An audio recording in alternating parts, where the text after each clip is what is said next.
Bonjour, bonjour à tous. Bonjour, vous êtes en avance. Je vous laisse le temps de vous connecter. Bonjour à tous. Bonjour Natalia.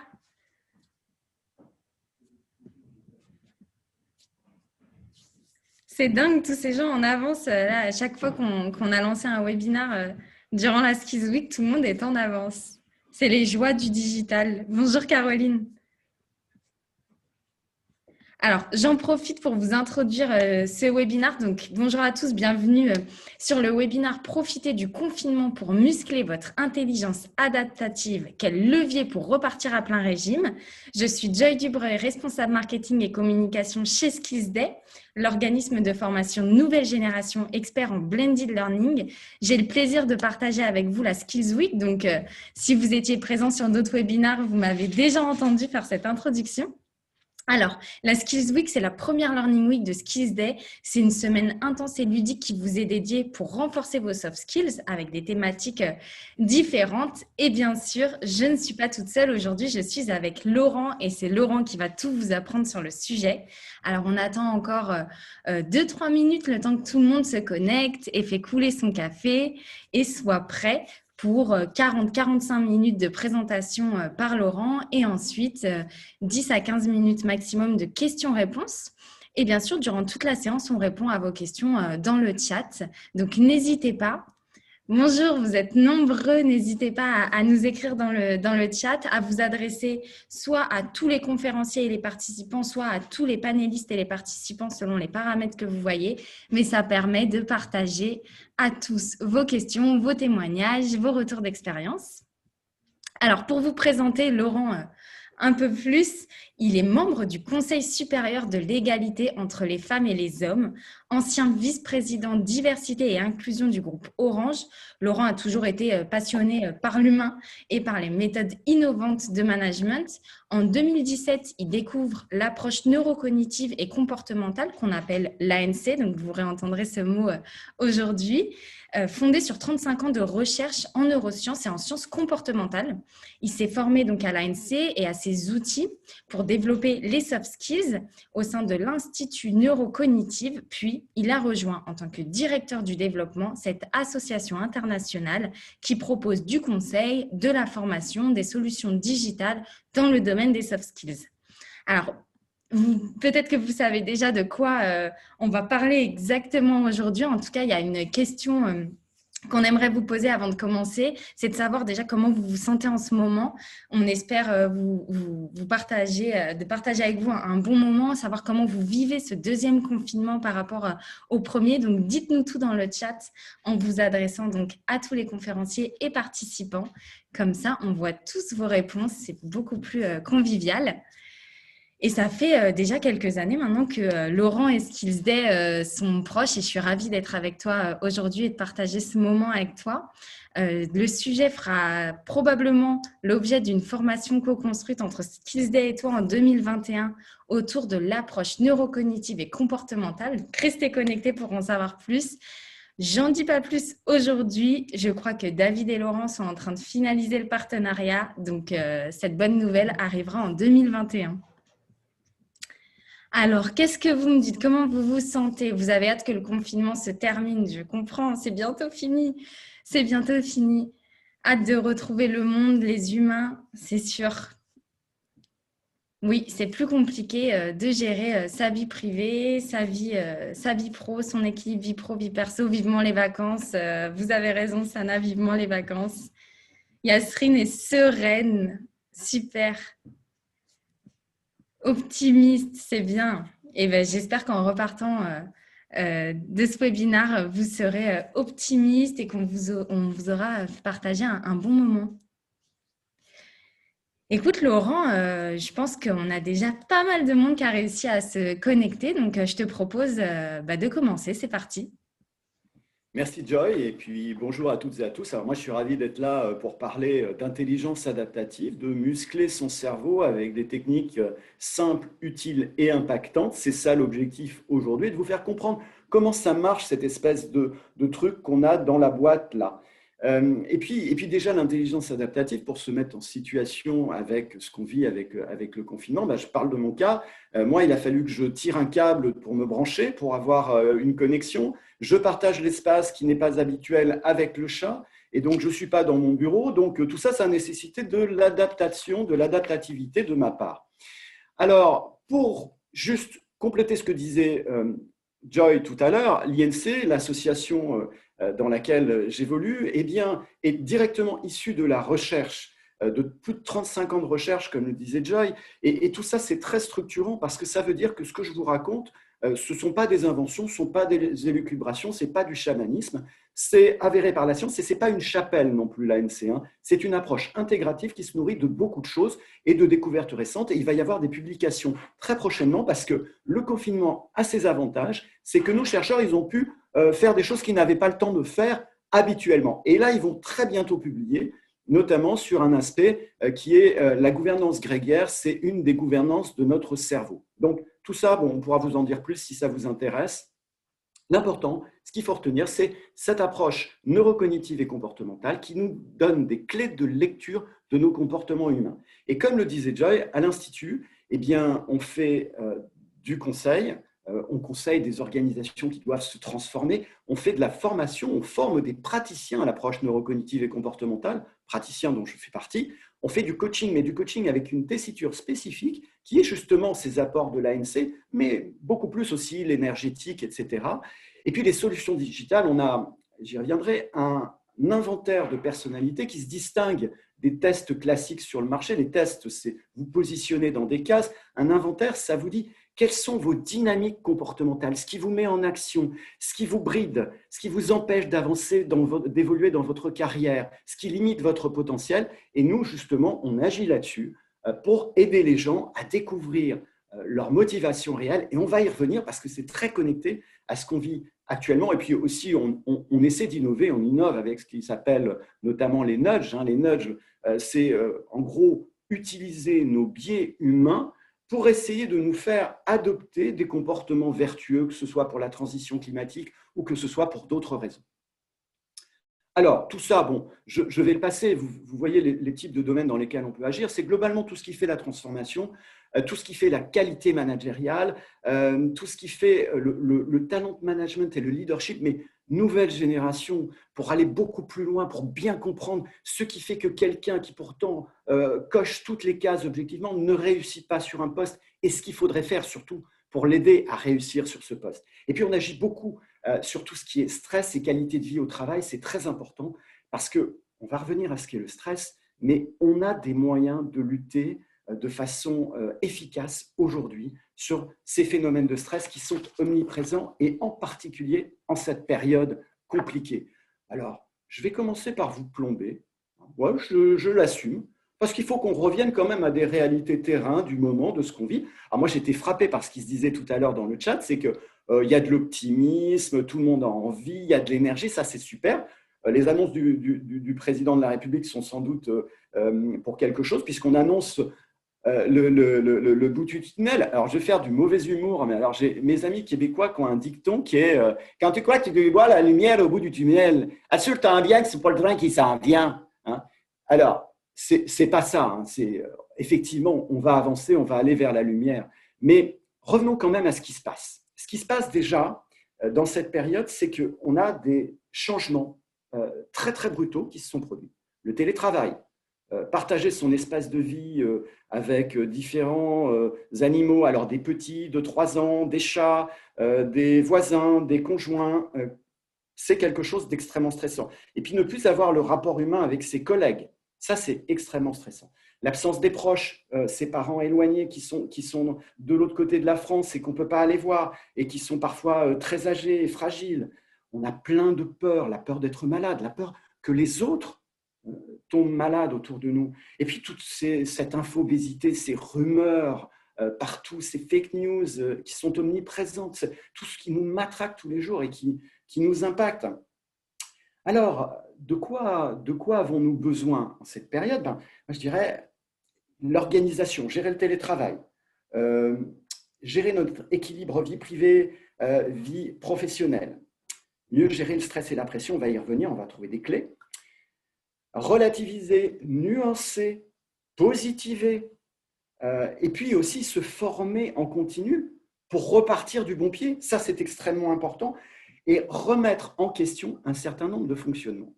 Mais je voudrais vous poser une question. À vous, qu'est-ce qui vous manque le plus?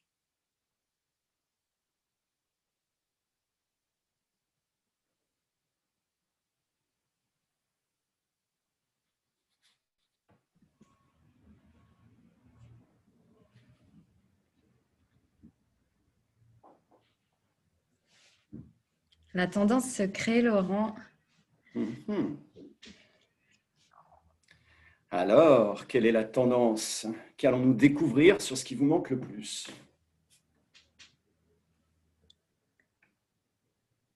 Je vous laisse encore 5 secondes pour pouvoir répondre. Ça a l'air très, très clair en tout cas.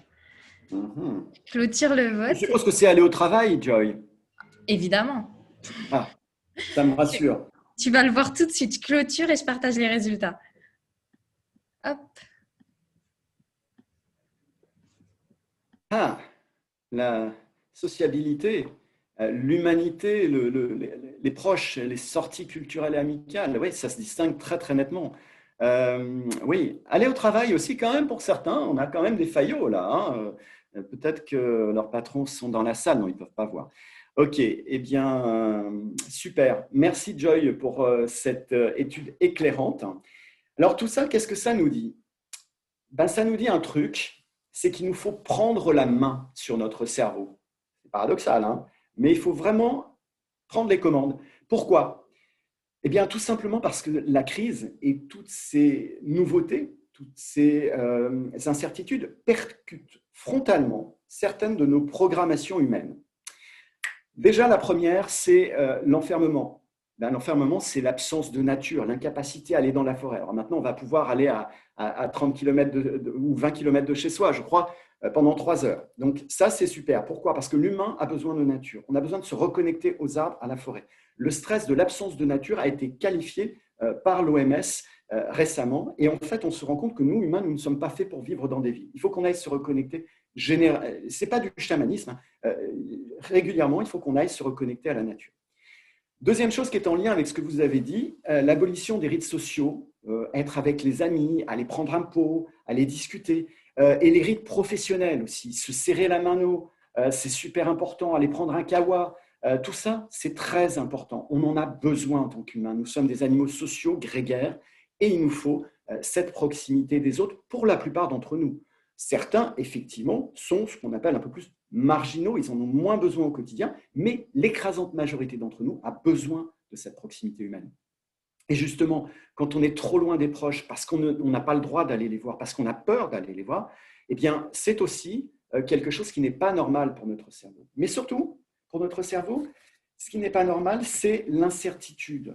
L'incertitude qui génère une anxiété qui désorganise le fonctionnement standard de notre cerveau. Pourquoi? Pourquoi? Eh bien parce que notre cerveau, en fait, il essaie toujours d'évaluer le futur. Il est rendu incapable par cette incertitude d'évaluer rationnellement les options qui s'offrent à nous pour le futur. Il lui manque des données, donc il ne peut pas calculer le truc, il ne peut pas calculer les probabilités d'occurrence des différentes options, et donc il est complètement bridé dans ses capacités. Et donc, cette incertitude contribue à notre anxiété. Et donc, il faut absolument agir pour rebondir dans le monde d'après. Il nous faut prendre la main, il nous faut compenser pour réduire à la fois notre anxiété et le sentiment d'incertitude qui en est à l'origine. Alors, tout ça, me direz-vous, bon, c'est conjoncturel, c'est juste la crise, ça va passer, on voit le bout du tunnel. Ouais, si on se pose 5 minutes, si on se dit que avec la crise, on a juste pris conscience de ce que le monde VUCA s'était incarné, et est-ce que la crise n'est pas juste un catalyseur, un truc qui déclenche la réaction de quelque chose, d'un phénomène plus profond? C'est une transformation massive des conditions de vie de l'humanité, avec la digitalisation partout à outrance, avec des explosions potentielles du fait des inégalités sociales, ça c'est très structurant. Regardez ce que ça provoque en Afrique, par exemple, versus l'Europe, les vagues d'immigration, tout ça, il faut en avoir conscience. Et puis surtout, le phénomène majeur, c'est le dérèglement climatique, la nécessité d'agir pour sauver la planète. Et ce que la NASA a qualifié de monde VUCA, volatile, incertain, complexe et ambigu, j'ai tendance à dire que ce monde-là, il s'est accéléré et qu'on a besoin d'agir et de s'adapter de plus en plus vite et sur de plus en plus de dimensions, que les choses sont de plus en plus complexes. Là, je vous ai plombé, je m'en rends compte, je suis parti dans un délire très noir. Mais non, non, non, non, pas du tout. En fait, le confinement et la crise, c'est une opportunité. C'est une opportunité de se poser pour réfléchir à un meilleur après pour nous et pour les autres. Moi, je le vois comme ça. Vous pouvez ne pas le voir de la même façon, mais réfléchissez-y quand même. Posez-vous 30 secondes. Alors, parlons de notre cerveau. On va commencer à rentrer dans l'action là. Parlons de notre cerveau. Comment est-ce qu'il fonctionne, ce superbe organe issu de notre évolution humaine? Et bien déjà, je dirais qu'il nous ment. Il nous trompe en permanence, mais ce n'est pas méchant. Hein. Le cerveau, il n'a pas d'intention, il s'en fiche pas mal. Il veut juste une chose, c'est qu'on soit bien. Et donc, qu'est-ce qu'il fait? Eh bien déjà, il nous simplifie l'information. Pourquoi? Pourquoi nous simplifie-t-il l'information? Déjà, pour nous permettre de réagir vite, raisonner vite en situation de danger. Si vous promenez dans la forêt, moi qui adore ça, je peux vous dire que parfois, si vous voyez un truc qui ondule sur le chemin, vous allez faire un mouvement comme ça. Et ce n'est pas intellectuel, hein, c'est juste un réflexe. C'est nos programmations qui nous disent « Attention, truc qui ondule sur un chemin, c'est danger ». C'est pareil quand on traverse un passage pour piétons en ville, notre cerveau va calculer la vitesse à laquelle le véhicule arrive et va vous dire « Tu peux passer, tu passes pas, stop ». OK. Donc, réagir vite en situation de danger. Donc, il est obligé de simplifier les 11 millions d'informations qui lui arrivent en permanence parce que notre cerveau, il peut en traiter que 40 de façon consciente. De plus, notre cerveau, il est gourmand. Il consomme 25% de l'énergie du corps. Donc, il faut qu'il s'économise. Et c'est pour ça qu'il a inventé des choses pour simplifier l'information, comme les stéréotypes. Les stéréotypes, ça nous dit, les ceux-ci font cela. Donc, je vois quelqu'un qui ressemble à un ceci, et je sais qu'il va faire cela. Et je généralise une information pour raisonner plus vite. Alors, notre cerveau, il fait aussi autre chose, c'est qu'il est sympa avec nous. Il essaie de nous créer des conditions de bien-être. Des conditions de bien-être, parce que si on n'est pas bien, on consomme plus d'énergie d'abord, déjà. Et il essaie de nous rendre le monde compréhensible. Alors, nos ancêtres, les hommes préhistoriques, c'était facile pour eux. Il y avait des divinités partout. Hein. Tout était expliqué par les divinités. Nous, ce n'est pas pareil. On essaie d'évaluer toutes les règles sous-jacentes. Tous les trucs qu'on ne comprend pas, on va trouver des règles. Alors, on va penser que le monde est logique. Un exemple qu'on cite souvent, c'est jouer aux petits chevaux. Vous le faites souvent avec des petits, ou vous l'avez fait il y a longtemps. Eh bien, regardez quand vous arrivez près de la cabane. Si il faut faire 1, regardez comment vous allez lancer le dé. Tout doucement. S'il faut faire 6, vous allez le lancer comme ça, comme une brute. Pourquoi? Est-ce que c'est logique? Pas du tout. Mais vous essayez de trouver une logique derrière. Vous essayez de trouver un rationnel à tout ce qui se passe.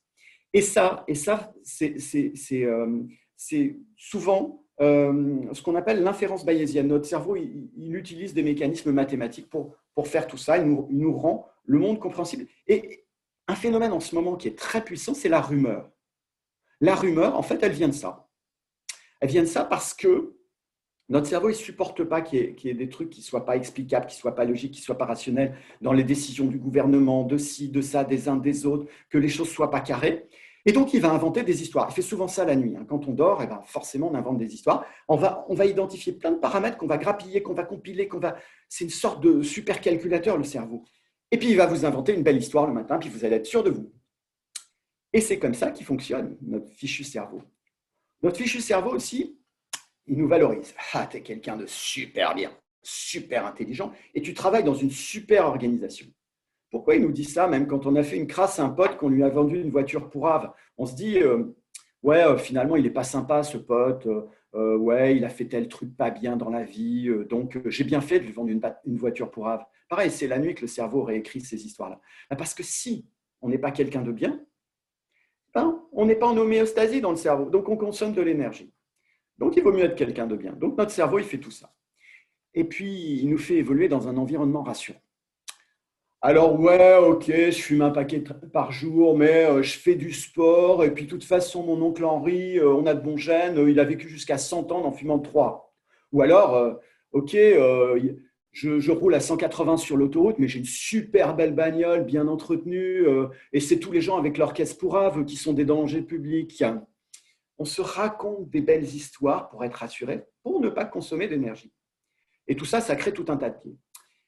Mais alors, le truc, c'est que tout ce fonctionnement du cerveau, en fait, il est automatique, il est inconscient, ça s'est construit comme ça, et c'est ce qu'on appelle le mode mental automatique en approche neurocognitive et comportementale, mais c'est déjà quelque chose qui avait été identifié auparavant, avant qu'on ait les IRM fonctionnels, hein, ça avait été identifié notamment par un prix Nobel d'économie très connu, Daniel Kahneman, en 2002, qui parlait, lui, de mode 1 et de mode 2 du cerveau, qu'il avait identifié. Et nous, en ANC, on parle de mode mental automatique. C'est le mode de toutes nos programmations. Ça sert à traiter plus de 95% des situations. C'est quand on conduit sur une route qu'on connaît parfaitement, il fait beau, il n'y a pas de danger, on va, on n'a pas besoin de se poser de questions. OK, on est en roue libre, on est en pilotage automatique. Et il y a un autre mode qui est celui du changement, celui de l'adaptation, celui qui s'appelle le mode mental adaptatif, qui est celui qu'on utilise dans très peu de cas. Dans les cas où on ne connaît pas la route, il ne fait pas beau, il y a des animaux qui traversent, il y a du danger. Donc c'est le mode du danger. C'est aussi le mode des apprentissages, c'est le mode de l'inconnu, du non maîtrisé. Et comme le mode automatique est localisé en grande partie plutôt dans l'arrière du cerveau, dans les bases de données, le mode adaptatif est lui plutôt localisé dans le préfrontal, donc le néocortex préfrontal, et il est issu de notre évolution humaine, et c'est une des singularités de l'espèce humaine que d'avoir à fond développé ce mode mental adaptatif. Alors, ce qui se passe, c'est un humain bien constitué, eh bien, c'est que quand on est dans une situation connue, simple, maîtrisée, on est là, et puis on devrait basculer dans le mode mental adaptatif, qui est celui de l'inconnu, du non maîtrisé, du non connu, ou des apprentissages quand on est face à une situation nouvelle. Alors aujourd'hui, quand on est confronté à ce qu'on vit, eh bien, j'ai envie de dire, de quoi avons-nous besoin? De quoi avons-nous besoin? Est-ce que nous avons besoin de nos routines, de nos certitudes, de choses bien répétitives? Ou est-ce qu'au contraire, nous avons besoin d'être curieux, souples pour s'adapter aux conditions de vie nouvelles, au télétravail? Est-ce qu'on a besoin de nuances pour gérer l'information compliquée qu'on reçoit? Est-ce qu'on a besoin de réfléchir à des solutions pour la suite? Comment est-ce qu'on va rebondir? Bah, la réponse est évidente. Alors, me direz-vous, mais pourquoi est-ce qu'on n'est pas tout le temps en mode adaptatif? J'ai envie de vous poser la question, tiens.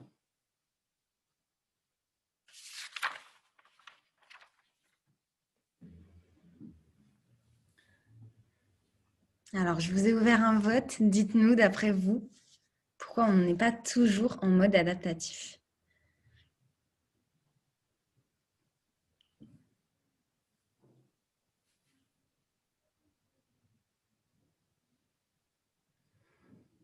Voilà, je pense que la plupart d'entre vous, vous n'en avez pas besoin. Vous avez tout programmé, vous avez tout prévu. Pas de surprise. C'est bien ça, Joy? Je vois que certains ne voient pas le sondage. Normalement, ça apparaît au-dessus de la presse sur votre écran. Alors, Vous êtes... on va lister les questions peut-être. Voilà. Alors, je pense que certains ont déjà trouvé dans le chat. Donc, plusieurs réponses possibles. La première, parce que je ne sais pas où est l'interrupteur. La deuxième, parce que je n'en ai pas besoin. Ou la troisième, parce que c'est épuisant. Donc, ceux qui n'arrivent pas à voir le sondage, n'hésitez pas à nous dire dans le chat en écrivant à tous les participants et je clôture le vote. Oui, alors la bonne réponse est évidente, hein, parce que c'est épuisant. Je vous ai dit, le cerveau, il consomme 25% de l'énergie du corps, et quand on bascule en mode adaptatif, eh bien, ça consomme bigrement. Donc, on ne peut pas utiliser le mode adaptatif en permanence. Il n'est pas fait pour ça, et c'est très bien comme ça. Je vous cite un exemple, c'est que moi, l'année dernière, je conduisais sur une route dans un pays qui conduit à gauche.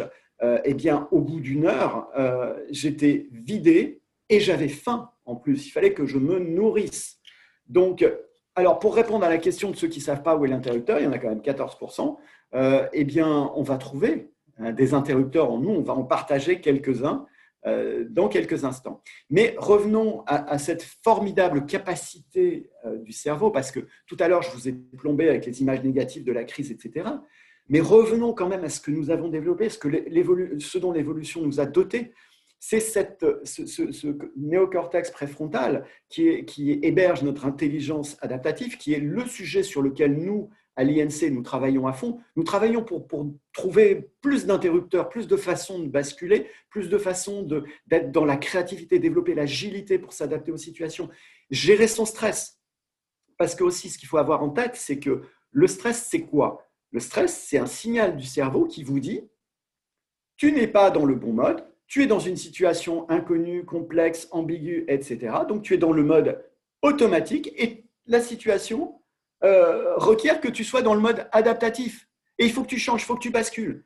Et donc, le stress, c'est ça, c'est ce signal-là. Comme la douleur est un signal du corps qui dit « enlève ta main de la bougie qui brûle parce que ça fait mal et donc ce n'est pas bon pour toi ». Et bien, le stress, c'est pareil. Donc, il faut arriver à trouver des interrupteurs. Et c'est ce que nous, on fait à l'INC en proposant différentes méthodes, différentes formations sur la question, et on va partager quelques exercices après. Mais là, ce qui était très intéressant pour relativiser les choses et se dire que la pandémie va s'effacer, nos ancêtres, les hommes préhistoriques, ils ont quand même subi aussi des transitions climatiques. Ils ont eu des changements majeurs avec des outils, l'apparition de nouvelles techniques. Et ça a été des changements majeurs. Et puis, il y a eu de la confrontation humaine quand même. N'oublions pas que nous descendons à la fois de Néandertal et de Cro-Magnon, et que quand ces deux hominidés se sont rencontrés, ça a été quelque chose d'assez intéressant. Et donc, on s'est développé et on a survécu à de plus grands défis, donc on va survivre aussi. Alors, quelques recettes de base. Alors, je suis cuisinier, j'adore la cuisine. Et je vais partager quelques petites recettes que j'ai grappillées dans mes lectures de confinement. Alors, la première que j'ai trouvée très intéressante, c'est qu'il ne fallait pas ruminer ses incertitudes. C'est-à-dire que quand on sent que la machine s'emballe là-dedans, eh ben, faut dire stop. Il faut dire stop, pourquoi? Parce que sinon, on se crée des routines négatives dans le cerveau.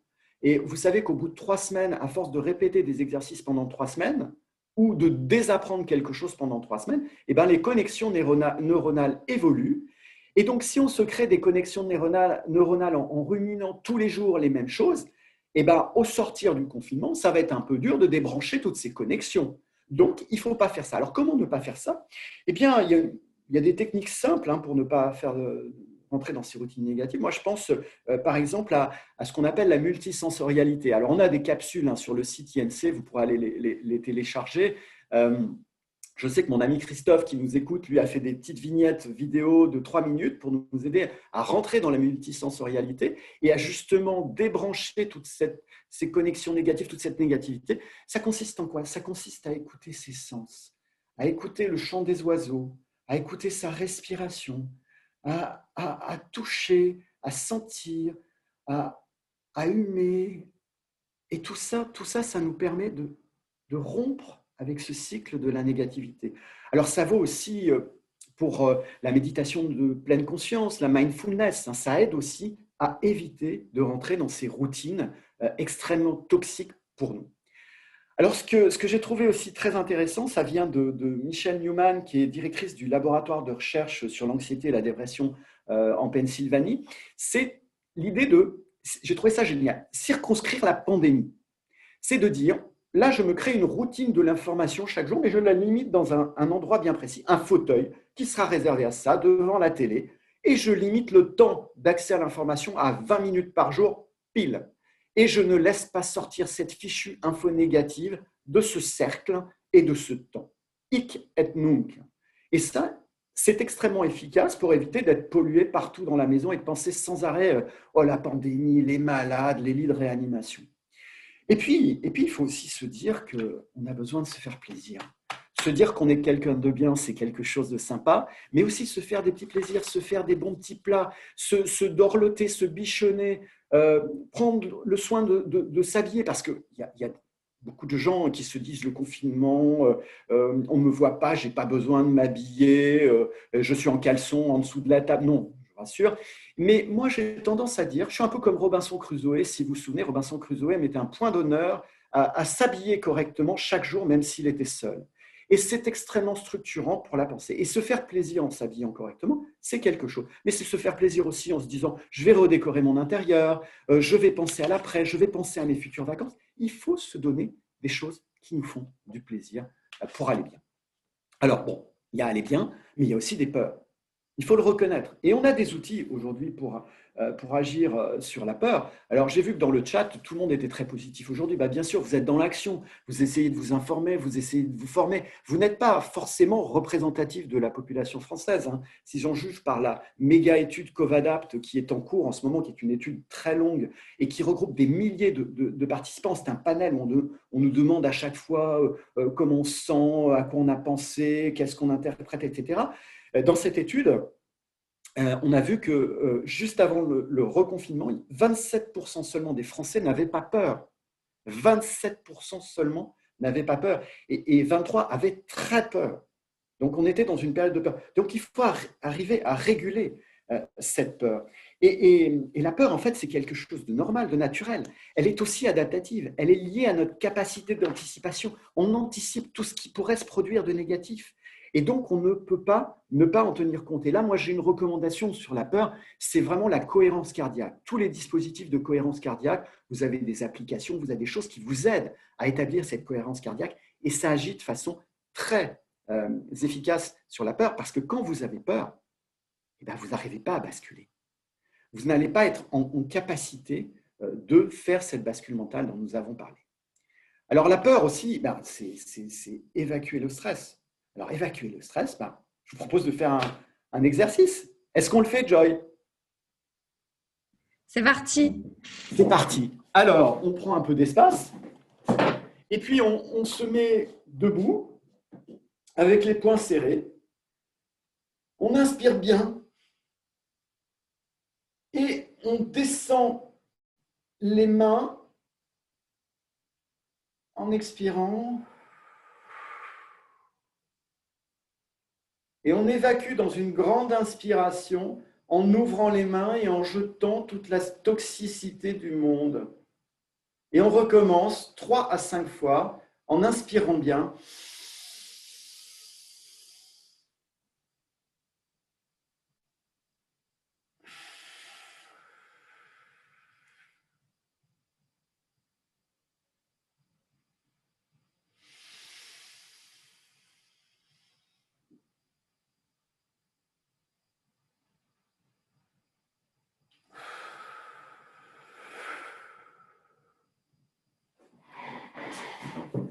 Alors là, on n'est pas en condition de le faire très bien, on n'est pas dans la nature, on n'est pas tout ça, mais ça permet de réguler tout ça, les humeurs, la cohérence, tout se met en place, le nerf vagal, tout ça nous redonne de l'énergie, de l'enthousiasme, diminue notre stress, et il faut le faire souvent. Alors, autre recette extrêmement importante pendant cette période, c'est qu'il faut vraiment identifier ce qui nous met en action. Toutes nos dynamiques comportementales. Alors, je vous ai parlé de notre test à l'INC qui s'appelle le profiling, qui est un inventaire de personnalité qui nous permet d'identifier ce qui est vraiment important pour nous, ce qui nous donne de l'énergie, ce qu'on appelle nos motivations intrinsèques. C'est-à-dire des choses qu'on fait et qui ne sont pas conditionnelles. C'est-à-dire que même si on échoue, même si ça ne marche pas, ça nous a donné de l'énergie, du plaisir. Moi, le jardinage, par exemple, ou la cuisine, je rate mes plats, mes plantes ne poussent pas toutes, mais pourtant, ça me ressource, ça me fait un bien fou. Ou là, quand je vous parle, par exemple, vous sentez que j'ai du plaisir à être avec vous. Et ça, c'est extrêmement important, ça me ressource. Après, je ne serai pas fatigué. En revanche, une motivation extrinsèque, c'est celle que je travaille pour gagner de l'argent. Je travaille bien à l'école pour faire plaisir à papa et à maman. Ou je fais quelque chose pour faire plaisir à quelqu'un, ou je fais quelque chose pour me valoriser aux yeux des autres. Eh bien, tout ça, ça consomme de l'énergie, ce n'est pas forcément durable. Alors, on le fait, on est obligé, hein. Il faut bien se nourrir, il faut bien avoir accès à tout un tas de choses. Mais ce n'est pas vos vraies motivations. Et dans cette période de confinement, c'est ce qu'on a vu. On a vu énormément de gens qui se sont dit, bah, moi, après, plus question. No way. Je veux arrêter tout ça. Je veux changer de vie. Parce qu'ils ont identifié leur motivation intrinsèque.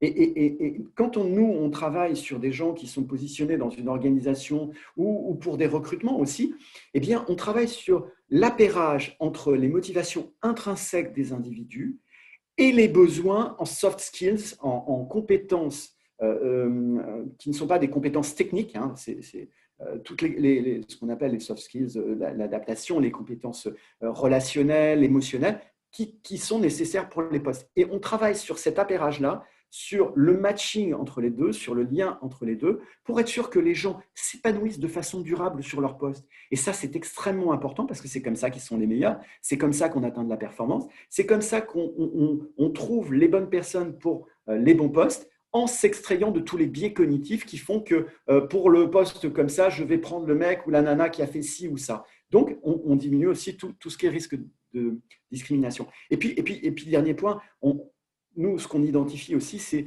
tous ces comportements de surinvestissement émotionnel sur un job où on refait des cycles à chaque fois, on change de poste, mais on refait le même cycle où on est super enthousiaste au début, on est super dynamique, puis après on se lasse, et puis après on est complètement abattu, et puis on recommence sur un autre poste à être super dynamique, etc. Ces cycles épuisants et qui conduisent au burn-out aussi très très souvent. Donc tout cela, eh bien, il faut faire attention et identifier pendant la période ce qui nous donne vraiment de l'énergie.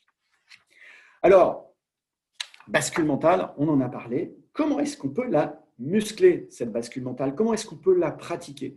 Je vais partager avec vous quelques exercices simples, hein, très basiques. Alors, il y en a une grande quantité. Ce qu'il faut avoir en tête, c'est que tous ne marchent pas sur tout le monde. Il faut identifier celui qui marche bien sur vous. Il faut identifier ce qui vous fait basculer, ce qui vous calme, comme tout à l'heure les exemples sur la mindfulness, etc. Moi, je partage un exercice qui me calme, enfin deux même. Un, c'est ce que ma grand-mère appelait se changer les idées. En fait, c'est quand je suis sur une logique intellectuelle, que je suis très, très concentré sur un truc, que je bloque sur un sujet, une équation compliquée, l'écriture d'une conférence, eh bien, je vais dans ma cuisine et j'épluche des légumes. Ça a l'air ridicule, mais qu'est-ce que ça fait dans mon cerveau? Je change de routine et donc ça me dégonfle la pression et je peux repartir et après je trouve la solution. Alternative, je vais dans mon jardin, j'enlace un arbre, je mets la tête contre l'arbre et ce que ça fait en fait, ce qu'ont identifié les scientifiques, c'est que je récupère la pulsation de la Terre qui est, et plus l'arbre est gros, plus la pulsation est forte, c'est logique, hein. Et donc là, pareil, ça me calme et donc tout va très bien après et j'ai plus le stress de la page blanche, je trouve l'information qui me manquait. Alors, pour pratiquer la bascule mentale, je vous dis, trouvez votre exercice. Je vous en propose un. Essayons-le. Prenez une situation qui vous irrite régulièrement et qui vous irrite vraiment beaucoup. Elle vous énerve. Par exemple, un de vos collaborateurs arrive toujours en retard en réunion, ou alors votre fils ne range jamais sa chambre. Ou alors prenez une situation qui actuellement vous énerve de façon suivie, comme le télétravail. Rentrez bien dans cette situation. Touchez-la du doigt, tous ces paramètres. Qu'est-ce qui vous énerve vraiment derrière? Soyez honnête, hein? Soyez honnête. Qu'est-ce que c'est qui vous énerve derrière? Le retard, c'est peut-être l'irrespect. On ne vous respecte pas. Vous avez fait l'effort d'être là, mais l'autre, il ne le fait pas. Votre fils, pareil, hein, manque de respect. Ou alors la propreté, l'ordre qui vous manque. Télétravail, c'est peut-être l'intrusion dans votre vie personnelle qui vous gêne. Vous n'aimez pas tous ces gens qui se préoccupent de vous, qui viennent essayer de voir chez vous. Pensez bien à cette situation. Pensez-y. Comment vous sentez-vous sur une échelle de 1 à 10?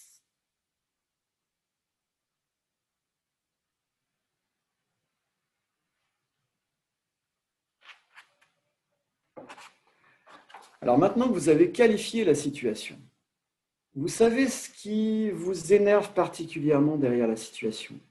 Vous savez ce qu'elle provoque chez vous en termes de tension. Vous allez changer.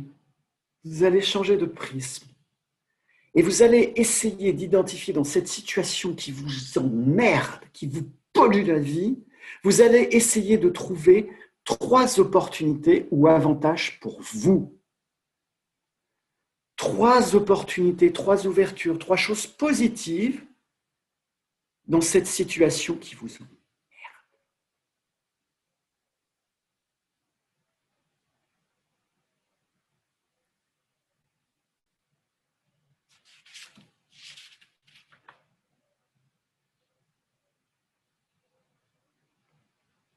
Vous les avez trouvées. Votre cerveau vous a trouvé des avantages à la situation. Maintenant, comment vous sentez-vous sur une échelle de 1 à 10 ?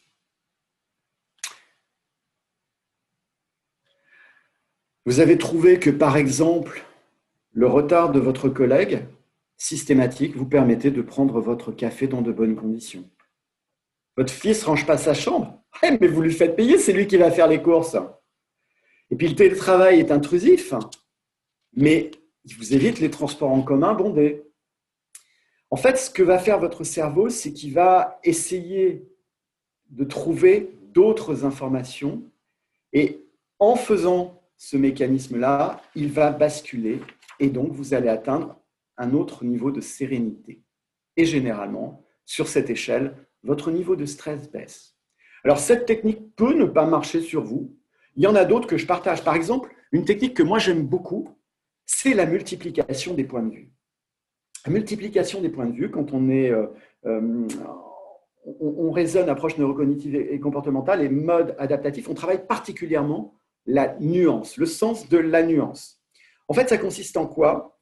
C'est quand on est dans une situation stressante, eh bien, on se situe sur l'échelle, comme tout à l'heure, et puis on multiplie les points de vue et on va convoquer tout un tas de personnalités qu'on peut avoir dans le cerveau avec des réponses sur cette situation. Et on leur demande ce qu'elles penseraient de la situation. Par exemple, le confinement. Si je fais l'exercice avec le confinement, Joy, on le fait tous les deux ? Allez, on le fait ensemble. Le confinement, alors, qu'en penserait la jeune fille amoureuse ? Oh, bah, ça lui permet d'envoyer des messages à peut-être ses amoureux, ses copains. Qu'en penserait Jules César ? Ah, Jules César, il penserait à pouvoir mettre en place sa prochaine stratégie. Voilà, ça lui laisse le temps de mettre en place sa prochaine stratégie. Qu'en penserait l'agricultrice ? L'agricultrice, bah, ça lui permet tout simplement de pouvoir être plus près de ses terres et d'être disponible très tôt le matin pour pouvoir faire son travail. Le martien dans la soucoupe ? Le martien dans la soucoupe, il est un peu déçu. Il voit moins de monde que d'habitude, mais il se dit que ça va bientôt revenir. Le gagnant du loto ? Le gagnant du loto, il a le temps de réfléchir à tout ce qu'il va faire une fois qu'on sera déconfiné pour pouvoir profiter de son argent. Alors, on ne va pas continuer comme ça pendant des plombes, mais c'est marrant et vous le faites 20-30 fois en convoquant toutes ces personnes-là. Et en fait, ce qui se passe, c'est que vous baissez en pression. Et votre cerveau, en fait, quand il a épuisé sa base de données de réponses connues, il va en inventer une nouvelle parce qu'il se dit, là, je ne sais plus, je n'ai plus rien à dire, donc je vais aller chercher dans la créativité, je vais créer quelque chose de nouveau. Et ça vous fait baisser en pression.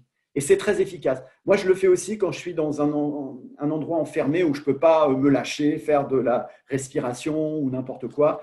Je ne peux pas taper sur des casseroles. Et donc, je convoque cette multiplication des points de vue. Alors, il y a une variante. Ça ressemble un peu au questionnement des enfants. Pourquoi ?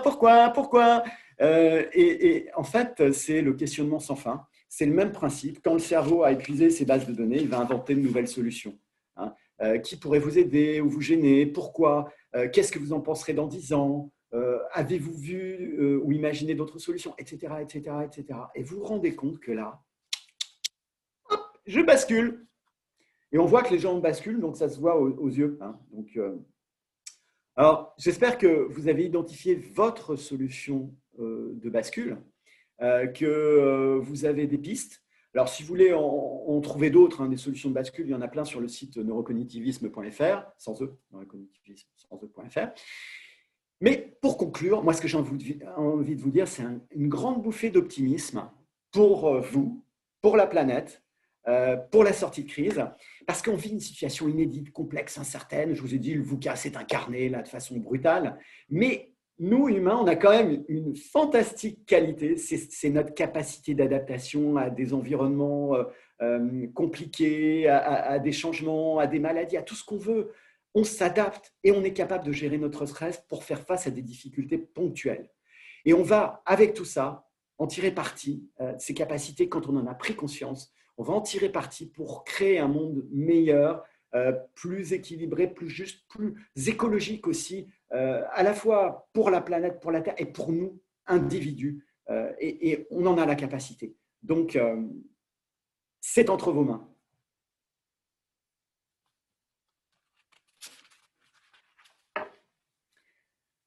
Alors maintenant, je crois que c'est le temps des questions. Alors, j'ai déjà recensé quelques questions qui ont été posées au fur et à mesure. Donc déjà, merci Christophe. Si vous voyez dans le chat, il y a Christophe qui répond à vos questions. Christophe qui travaille avec Laurent à l'INC, qui a pu déjà vous apporter quelques éléments de réponse. Je t'en pose d'autres, Laurent. On avait une question tout à l'heure de Sarah qui disait avoir entendu que le stress, quand il est bien géré et quand on a une perception positive, était un moteur très positif. Qu'est-ce que tu en penses? Alors, moi, je n'y crois pas, parce qu'il faut, c'est simplement savoir nommer les choses.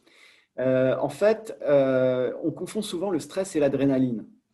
Le stimulus qui fait qu'on a envie d'avancer. C'est hormonal, c'est un phénomène hormonal, ça nous donne de l'énergie. Par exemple, il y a des gens qui disent, moi, je peux faire préparer mes conférences juste au dernier moment, tout ça, le stress me fait avancer. Ce n'est pas du stress, hein, c'est de l'adrénaline. Et c'est ça qu'il ne faut pas confondre. Ce qu'on appelle stress, c'est vraiment ce signal d'alarme du cerveau qui dit qu'on n'est pas dans le bon mode.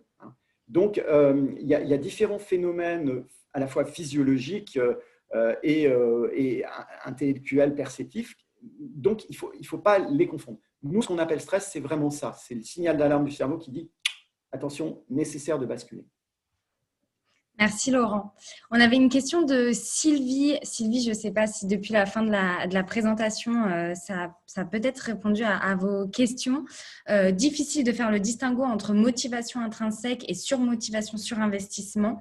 Quelles sont les bonnes pratiques pour identifier au mieux les bonnes motivations des mauvaises? Alors, il faut se questionner de façon objective. Nous, on le fait de façon avec notre inventaire, le profiling, qui va chercher au-delà du déclaratif. Pourquoi? Parce que, comme je vous le disais tout à l'heure, notre cerveau, il se raconte toujours des histoires. Il veut toujours nous valoriser. Donc, il y a le biais de désirabilité sociale qui joue, comme quand on répond à un sondage, mais il y a aussi la volonté d'être quelqu'un de bien, d'être quelqu'un de mieux encore. Et donc, on se raconte des histoires quand on s'auto-évalue. Et c'est pour ça que nous, on a choisi de concevoir un test qui nous permet d'aller chercher au-delà de la carapace pour creuser vraiment ces motivations intrinsèques, ces motivations primaires, celles qui nous donnent de l'énergie. Parce qu'effectivement, il n'est pas du tout simple de les identifier. Et Christophe est un spécialiste de ça. Il sait comment creuser pour aller chercher derrière. Mais l'inventaire de personnalité permet d'identifier ces dynamiques comportementales. L'outil est vraiment quelque chose qui trouve ce qui nous bloque, hein, au-delà du déclaratif, parce qu'on se raconte tous des histoires. Sinon. Merci Laurent. Claire nous demande quel est le lien entre stress, incertitude, peur, illusion, réalité, impression de faim, envie, besoin de manger. Voilà, je pense que ça fait aussi référence à l'histoire que tu nous as racontée. Bah oui, c'est des phénomènes adaptatifs. Hein. Tout ça, c'est adaptatif et ça a une logique, ça a une nécessité. La peur, comme je le disais, c'est issu de l'adaptation. Ça nous met en condition c'est une projection dans le futur. Ça nous permet d'anticiper certaines choses. La peur n'est pas négative en soi. Elle nous permet d'anticiper le danger réel qui va se produire. Et donc, elle nous permet de nous y préparer si on sait la gérer, si on sait la dompter. Donc, tous ces phénomènes, en fait, sont issus de notre adaptation. ils sont des manifestations de notre humanité. Et il faut qu'on les accepte. Ce que je mettrais derrière, c'est que tous ces phénomènes, ils sont à accepter, à gérer, à comprendre. Merci Laurent. Est-ce que vous avez d'autres questions dans le chat? Vous pouvez nous les poser. Je propose également à Christophe de remettre dans le chat les adresses directement pour en savoir plus, peut-être pour pouvoir vous contacter. Ce sera plus facile pour faire copier-coller. Alors, on a d'autres questions qui arrivent en même temps. Alors le stress, moi j'ai des scrupules à en parler en détail parce que Christophe est notre éminent spécialiste, hein, c'est un spécialiste de la QVT, de la gestion du stress. Donc il doit être bien frustré de mes réponses à moi parce qu'il dit, moi je devrais dire ci et ça et ça. Christophe, voilà, tu peux répondre dans le chat si tu as des compléments d'informations. Après, évidemment, voilà, on est sur un webinaire, on a peu de temps. Donc, l'idée aussi, c'est de pouvoir vous contacter, échanger avec vous directement, avec les experts, pour pouvoir partager les retours d'expérience et les besoins. Alors, Sandrine nous demande comment faire l'inventaire de personnalité. Est-ce qu'il faut prendre rendez-vous à l'INC? Alors oui, il faut prendre rendez-vous, il faut nous contacter, hein. Bon, on a des informations sur notre site. Le principe, c'est un questionnaire au départ, donc comme tous les ce qui existe sur le marché, il y a des tests qui existent, mais encore une fois, c'est pas un test, donc c'est un inventaire de personnalité. Et on remplit ce questionnaire et ensuite on a ce qu'on appelle un débriefing avec un coach qui vous explique tout ce qu'il y a derrière, vous explique aussi l'inventaire met en évidence votre niveau d'adaptabilité aussi. C'est une des briques du questionnaire. Il identifie vos motivations, il identifie vos éventuels surinvestissements émotionnels, il identifie tout ça et le coach vous explique tout ça et vous donne des pistes et il identifie aussi toutes les pistes qui peuvent être des pistes pour limiter votre stress, des techniques. Enfin, donc, on prend rendez-vous avec le coach une fois qu'on a passé le questionnaire. Super. Donc voilà, n'hésitez pas à contacter directement l'INC. Je te propose une dernière question, Laurent, parce qu'ensuite, on est en train de dépasser le timing. Evelyne nous demande s'il est normal de ne pas stresser.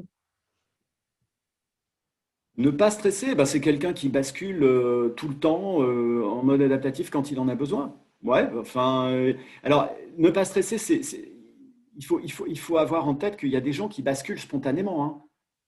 Et donc, ils ont développé, ils ont musclé, ils ont tellement musclé leur bascule qu'ils ne stressent pas. Et puis, vous avez des gens, et ça, c'est des types de profils hein, cognitifs, hein. On a dans l'ANC 8 profils cognitifs qui sont identifiés. Vous avez des profils cognitifs qui sont moins susceptibles de stresser parce que c'est les gens, quelque part, qui sont très philosophes. On les appelle comme ça. Il fait beau, c'est bien. Il fait pas beau, c'est bien aussi. Je réussis, c'est bien. Je réussis pas, c'est pas grave. Donc, bah, pourquoi pas? On est différents et c'est cette diversité humaine qui fait la richesse de l'humanité, qui permet de créer. C'est bien d'avoir des gens qui stressent pour tout, les gens qui sont très gestionnaires, qui disent il faut que tout soit carré, que tout soit bien rangé, et puis d'autres qui mettent un peu de bordel. Parce que s'il n'y avait que des gens qui faisaient du carré, du bien rangé, qu'est-ce qu'on s'embêterait? Et s'il n'y avait que des gens qui faisaient du bordel, quel bordel!